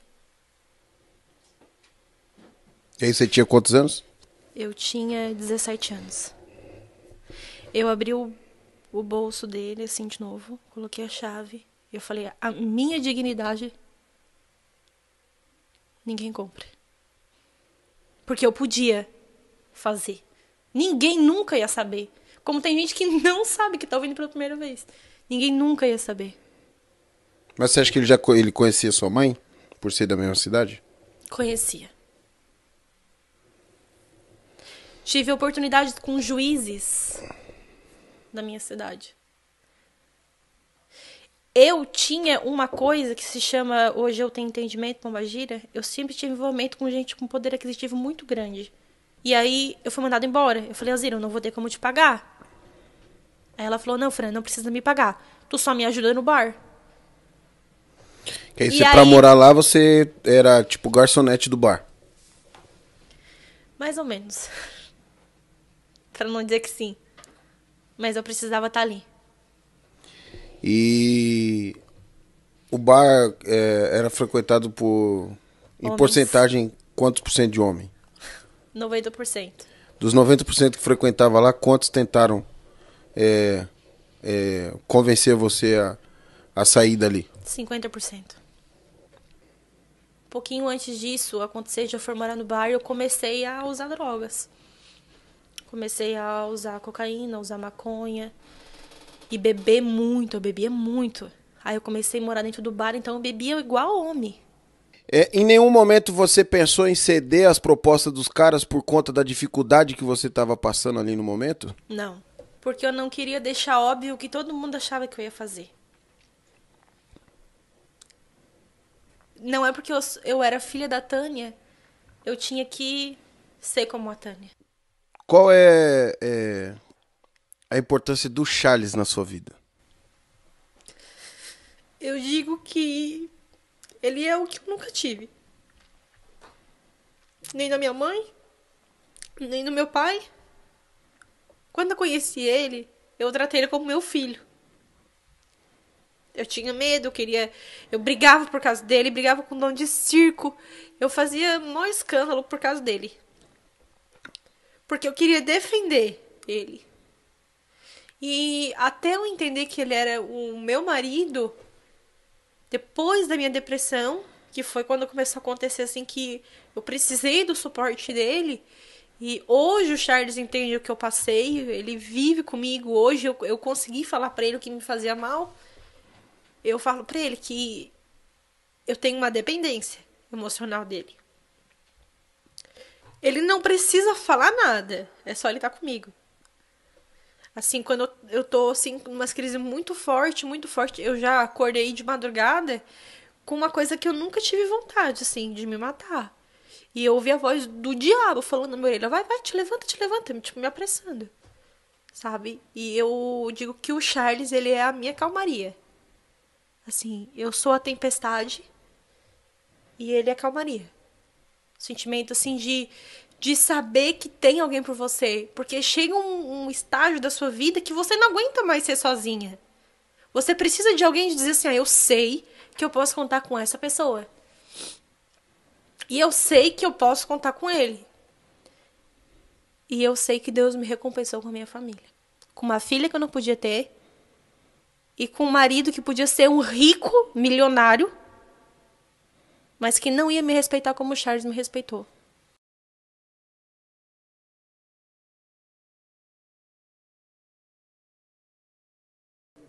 Lembro que, tipo, no começo a minha mãe começou a assistir um youtuber daqui, né? Daqui de Maryland mesmo. Daí ele mostrava, tipo assim, o dia a dia, né? A família e tudo e tal. Daí a gente foi acompanhando, isso tipo uns 2 anos antes da gente vir, sabe? Aí a gente foi, pesquisou bastante primeiro, aí depois a gente veio. É nada, eu tiro muito sarro do Davi, que eu tenho muita liberdade com ele, mas ele assim, ó, um menino bom, menino crente. Pastor, só uma pergunta. Faça. A Isabela vai pro grupo do... Aí, dos ó, jovens ó o homem, ó. As ideias dele. Esse dia a gente tava aqui, ele falou assim, a Isabela vai pro Jovens Quando. Eu falei, Varão, tira o olho da minha filha, Varão, eu te quebro na porrada, bicho. Brincadeira. Brincadeira nada, eu tô de olho no você, Varão. Mas eu sempre falo isso, eu prefiro que as minhas filhas namorem com os meninos da igreja, porque eles já vão me conhecer, já sabem como é que eu sou, e principalmente quando eu sou amigo dos pais. Que se eu ver coisa errada, eu já vou avisar o pai. Fala, Varão, ou você pega ele aí, ou eu vou pegar ele aqui em casa mesmo. Que é melhor. É bênção de Deus quando seu filho namora com a pessoa da igreja. Você vai ter os mesmos problemas, mas pelo menos você tem um certo domínio ali sobre eles. Mas eu tô orientando minhas filhas igual o Bop, Varão. E o genro vai ser bem tratado, vou cuidar bem dele. Só que, se der mancada, vou ser obrigado a levar ele pra dar um rolê comigo lá em Diadema. Então, tipo, o primeiro dia eu lembro que eu até cheguei a perder o ônibus da escola. Então a gente perdeu o ônibus no primeiro dia de aula. Tipo assim, a gente foi lá no horário, só que, tipo, a gente não sabia que o ônibus tinha esse migué de, tipo, passar mais cedo, sabe? Daí a gente chegou lá e o ônibus já tinha passado, aí minha mãe levou nós pra escola. Aí beleza. Aí chegamos lá, como o Kennedy, que é a escola que eu estudei aqui, tipo, só tem, tipo, fizeram um negócio lá que, tipo, 30% do Kennedy é brasileiro na escola, tá ligado? Daí eu lembro que no começo, tipo, a primeira aula que eu fui eu não conhecia ninguém ainda, sabe? Eu só tinha ouvido ela falar português, mas eu nem tinha falado com ela ainda. Eu só fui lá e já me mandaram direto pra primeira aula. Aí eu peguei meu schedule e me mandaram pra primeira aula. Isso eu não tinha falado com nenhum brasileiro ainda. Daí eu cheguei na primeira aula, eu lembro até hoje, o cara, tipo, que tava sentado na minha frente, assim, era um brasileiro, sabe? Que a professora botou eu ali porque já sabia, o cara é brasileiro, daí ia me ajudar, né? E era uma aula de inglês, que pra quem chega aqui e não fala inglês, eles têm essa aula, tipo, isso, que vai do 1 até o 5. E qual foi a sua maior dificuldade na escola? A maior dificuldade, eu acho que foi, pra mim, foi aprender o inglês. Aluno, todo ano aqui tem um aluno da escola que se mata por conta dessas pressões que eles sofrem. Como que é isso? Como que é lidar com isso? Isso. Pô, pra mim, eu nunca fui, nunca fui um cara ansioso. Nunca tive esse problema, tipo, mental, de, tipo, insônia, não consegui dormir à noite. Esses probleminha que é, vamos dizer, comum na minha idade, né? Um moleque de 18 anos tem esse problema, é comum. Aí, mas assim, você concorda comigo que dentro da sua base familiar isso é uma coisa que muitos dos seus amigos ali que estudavam com você não tinham? Não tinha. Porque, tipo, geralmente é tudo... Os pais são ou divorciados ou é separado. Aí, tipo assim, a infância da pessoa já vem toda ruim, né? A minha não foi assim. Eu sempre tive meu pai, minha mãe certinho, pá. Isso com certeza, tipo, ajudou muito.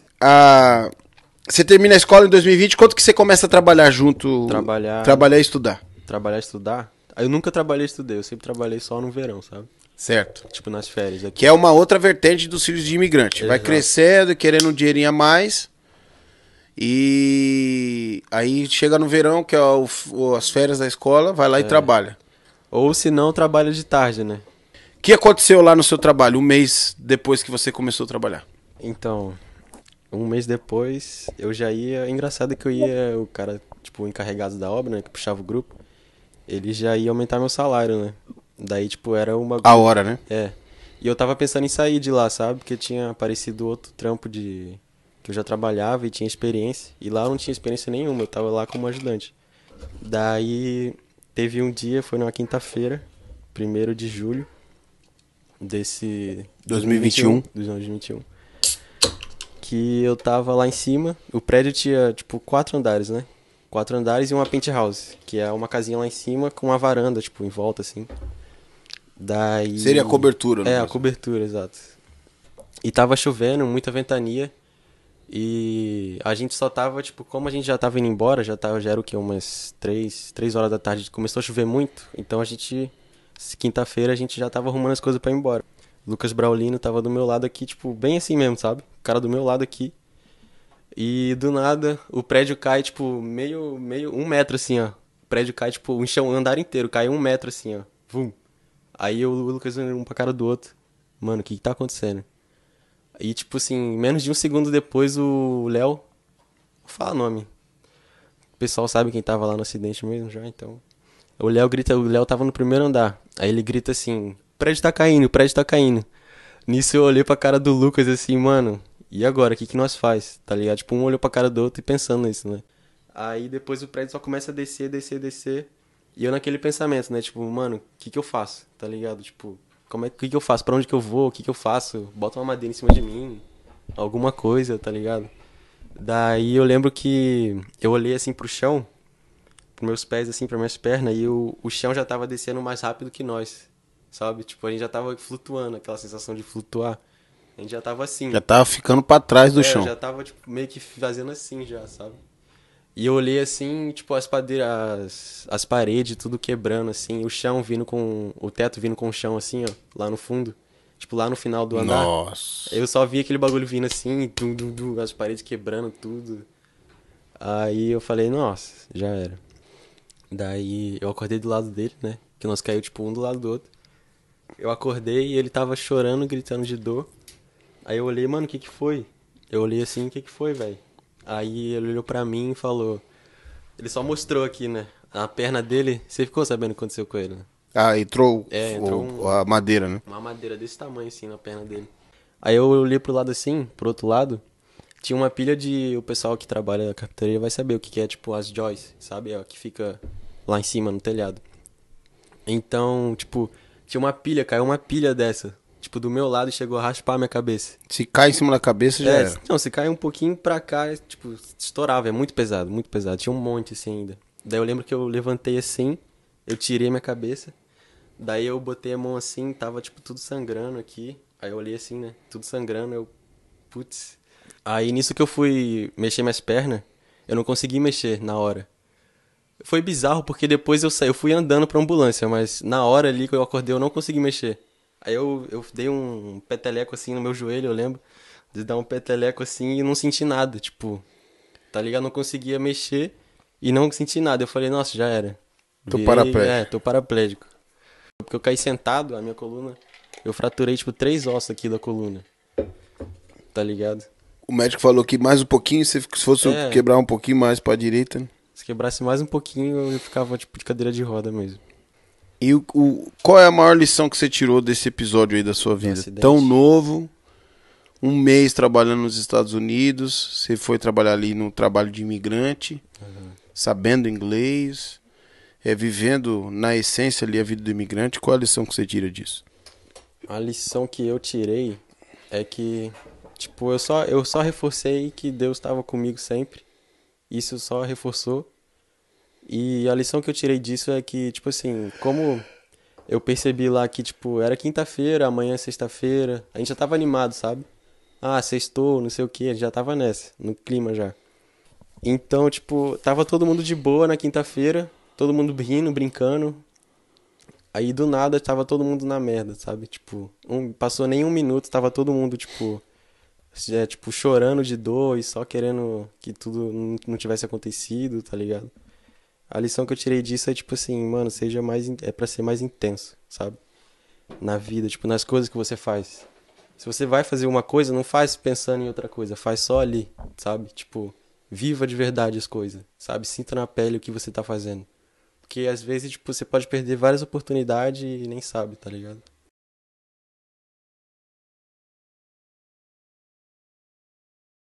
E com quantos anos você lembra que você começou a trabalhar?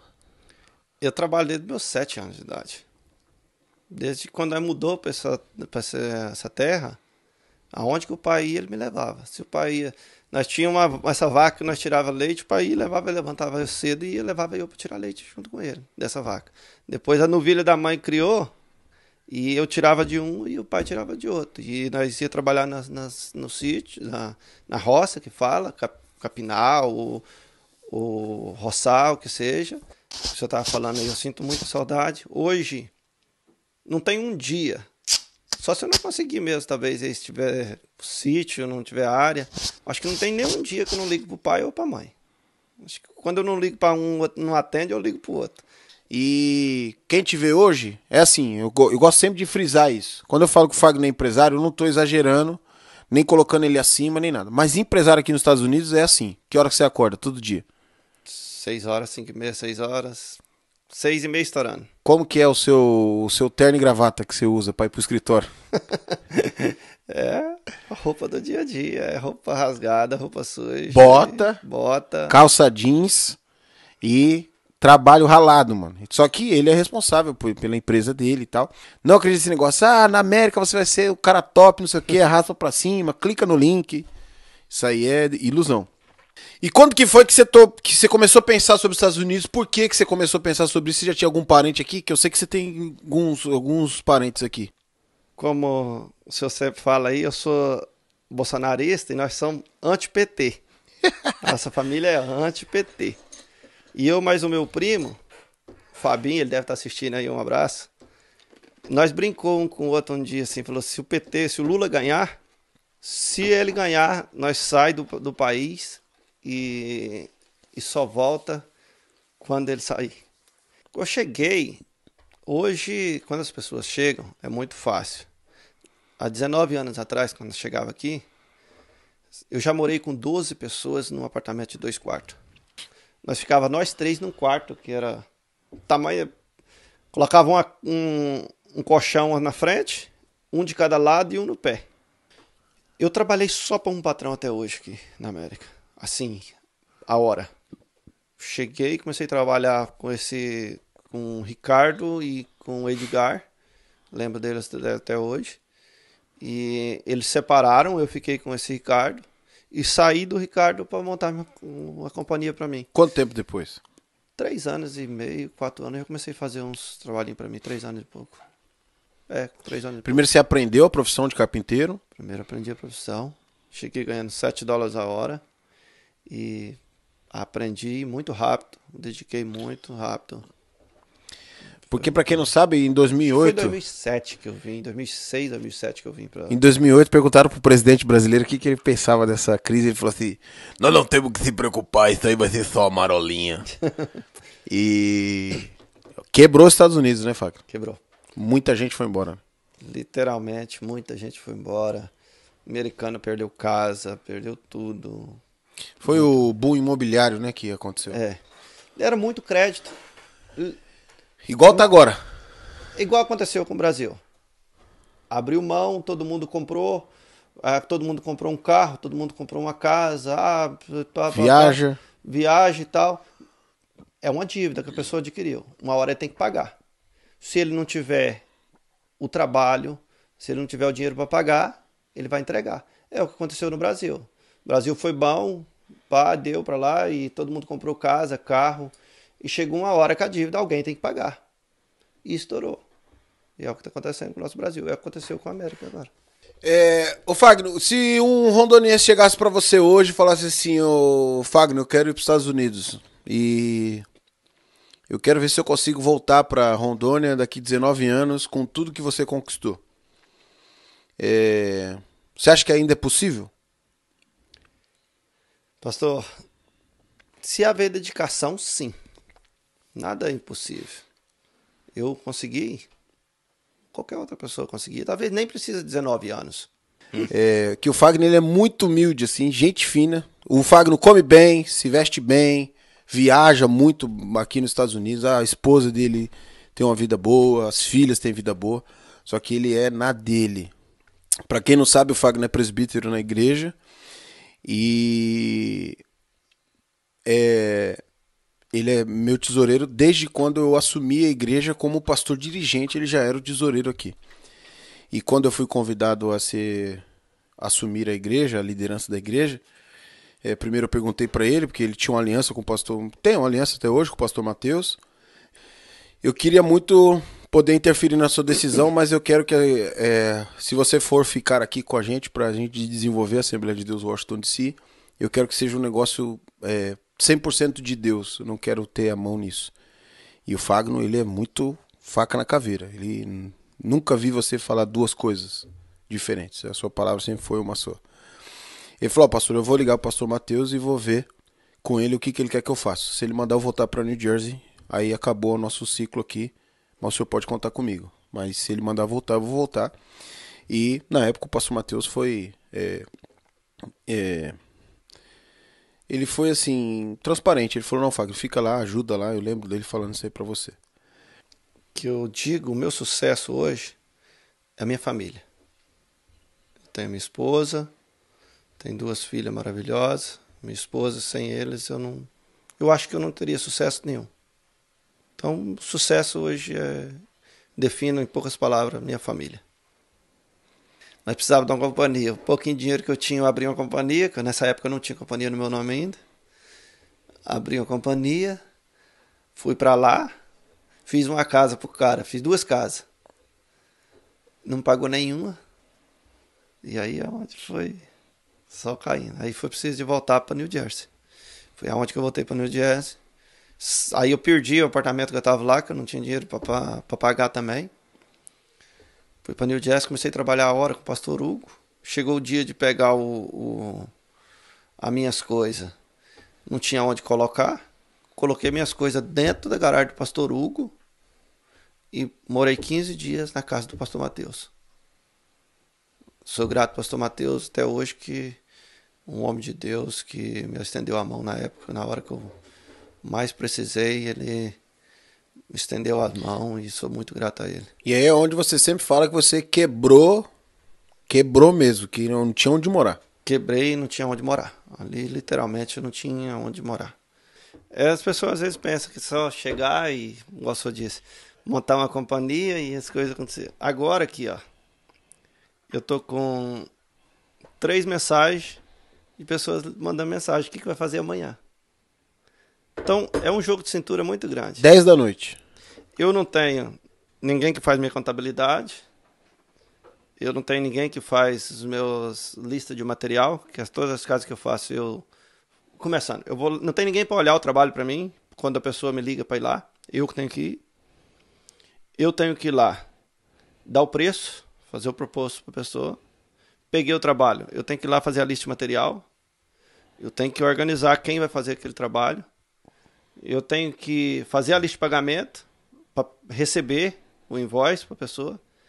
Tenho que pagar todos os meus funcionários. A Mislane me ajuda um pouco que ela pode. Mas eu faço tudo. Eu louvo a Deus pela sua vida, pela sua amizade. Talvez você seja o amigo mais leal que eu tenho aqui nos Estados Unidos. E eu te amo em Cristo Jesus. Você é importante para mim, para o meu ministério. Sempre que as pessoas falarem sobre o meu ministério na América, vão ter que falar de você. Vão ter que falar da seriedade com que você me ajuda a levar essa igreja. Você vai ainda em muitos lugares e Deus vai iluminar sua mente para traduzir tudo aquilo que você viveu, todo o conhecimento que você já adquiriu teologicamente, biblicamente, para ensinar as pessoas. Você continue assim, o seu jeito é o seu jeito e é um jeito bom, é um jeito exemplar. Você continue assim sempre, em nome de Jesus. Então, que Deus abençoe a vida de cada um que está aí ouvindo. Pega essas palavras, guarda no seu coração, porque Deus é o único caminho. Muito obrigado por tudo, pela amizade, pela confiança. Tamo junto. Precisou de mim, não precisa nem de chamar. Tamo aqui. Precisou de mim, nem pense em me chamar. Me chame sem pensar.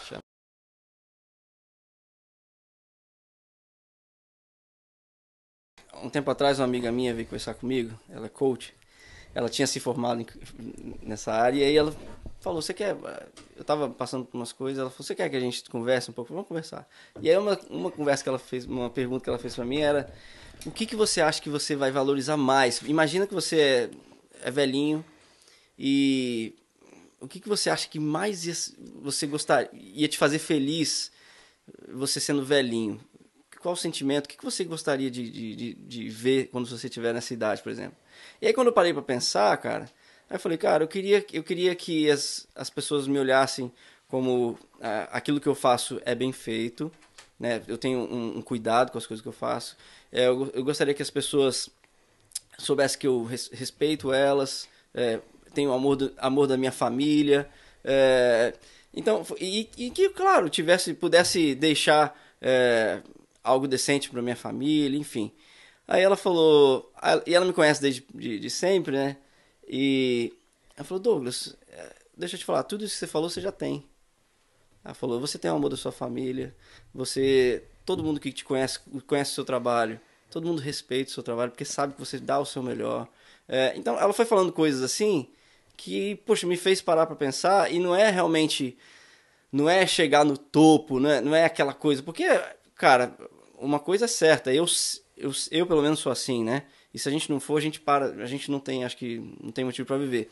Eu sempre quero melhorar. Eu tô aqui, o fato de eu vir para os Estados Unidos foi o fato de eu querer melhorar como saxofonista, como músico e como pessoa. Eu queria aprender uma outra língua, eu queria ter uma experiência diferente na minha vida que pudesse agregar mais para quando eu estivesse podendo falar com as pessoas, conversando com as pessoas de diferentes backgrounds. Eu queria, enfim, poder ter tempo para estudar melhor meu saxofone como instrumentista, eu queria ser um pouco melhor. Então, assim, quando eu olho para trás, 5 anos aqui, e vejo, eu tô onde eu queria? Não tô. Mas eu vi que eu tive crescimento nessas áreas todas que eu vi. Cara, eu vi. Então, realmente, quando você parar para pensar, cara, é o processo. O processo todo, e Deus trabalha nesse processo, né? Esse processo é que é importante. A gente tem que... E cada um tem uma realidade. Tá? Eu nunca vou ser fulano de tal, que eu gosto muito, né? Eu vou falar aqui, mas tipo, um cara que eu olho, nossa, nunca vou tocar que nem ele. Mas, cara, eu posso ser melhor do que eu sou hoje. Imagina, você quer chegar no topo e tudo, e quando você chega aí você não tem família, você não tem amigos, ou os amigos que você tem são fraudes, né? São pessoas que não... Eu vi o Whindersson falando exatamente sobre isso. Ele falou assim, ó, se eu pudesse escolher hoje, eu queria continuar rico, mas não queria ter fama. Ser famoso é ruim. Acho que eu vi ele falando isso. Ser famoso é ruim. Dinheiro é bom, ele falou. E eu lutei pra ter fama. Só que assim, ó, é uma porcaria ser famoso. Eu não consigo ir em lugar nenhum. Liberdade, né? Eu não consigo fazer nada. Tudo que eu faço precisa ter um padrão. Ô, meu filho morreu, os outros falam assim, filho morreu, mas você tá cheio de dinheiro. Eu falo, cara, não tem nada a ver. E daí, né? Então, assim, às vezes, tem que tomar cuidado com o que pede pra Deus, né? Que aí você chega lá onde você achou que era o lugar mais fera, e aí você desprezou a jornada. A jornada é top. Bem, se você vai se preparando para aquilo, você vai olhando o que vai acontecendo, né? No meu caso, por exemplo, eu sempre olhei para essa questão da música. E alguém me ligou, uma pessoa que eu tinha conhecido nas igrejas que eu tocava, que eu tinha tocado, e falou que eu tava precisando de alguém para ajudar na orquestra da igreja dele. E aí eu falei, vou lá. Aí eu falei com ele, cara, mas vocês têm algum maestro? Ele falou, não, a gente não tem, tá assim. Eu falei, eu posso ser o maestro, inclusive. Então, assim, eu fui procurando as oportunidades, fui tocando, Cavou. eu fui nas igrejas, e aí o cara veio falar sobre mim da orquestra. Eu falei, e aí eu tava preparado pra isso, né? Porque realmente eu já conhecia. O cara tinha falado pra você tocar na orquestra. Ele queria que eu ajudasse uns meninos que tocavam sax. Aí eu falei, mano, eu posso te ajudar na orquestra. E detalhe, né? É um rapaz, é uma pessoa que falava inglês também. Então, se eu não tivesse sabendo falar inglês, também não conseguiria falar com ele. Então, mas falava mal inglês. Na verdade, fala mal até hoje, né? A gente não aprende a falar inglês nem português. Desaprende português. Mas aí eu falei, não, eu posso inclusive ser o maestro da orquestra, se você precisar. Aí ele falou, cara, que legal. Vamos conversar com o pastor? Vamos lá. E aí fui lá conversar com o pastor, e aí, realmente, só que ele não podia me pagar. Porque o meu visto ele não podia me contratar. Então eu falei, não, tudo bem, eu vou ser voluntário. E aí eu fui voluntário lá. E aí depois, trabalhando como voluntário, a igreja me contratou. Então, assim, são coisas que são portas que vão aparecendo, é o que você falou, né? Você precisa estar preparado para as oportunidades, né? Se eu não tivesse... Eu fui buscando, fui em outros lugares, eu fui tocar, as pessoas precisavam me conhecer. E através desse conhecimento, uma pessoa me ligou de uma necessidade que aconteceu. E aí você vê a mão de Deus abrindo as portas, né? Mas para que você que é músico, tenta... os músicos que estão aqui são acessíveis ainda, né? Não sei até quando. Mas são acessíveis. Manda um direct, pergunta, fala... E assim, ó, porque quem tá aqui não vai te vender uma falsa imagem. Porque o que eu vejo de cara falando assim, tem cara que me liga e fala assim, ô pastor, eu fiquei sabendo aí que os caras ganham $10 mil por mês pra tocar na igreja. Você não tem condição de aplicar o visto pra mim? Nossa, sim. O cara tá... Fala, ele conhece pessoas muito bem relacionadas. Então, acho que ele deveria ir lá. Que com certeza o cara mentiu pra ele, porque não é assim. A igreja de imigrante, então, é muito difícil, muito difícil. Com certeza. E esse é um problema, né? As pessoas acham que vai chegar aqui, ainda mais com a igreja de imigrante. Realmente, você pode até achar esses lugares. Agora, são igrejas muito bem estabelecidas, anos aí, muitos membros, e não vai ser de imigrante. E já tá com o time completo lá, exatamente. Entendeu? É bem complicado essa situação. Então, você que é músico, conversa aí com o Douglas Lira, tenta entender o que ele passou. E assim, também não tem aquele negócio também de que é impossível, não vai dar certo, não é nada Eu acho disso. que não, com certeza. Mas cuidado com o fantástico mundo de Bob dos Estados Unidos. Com certeza.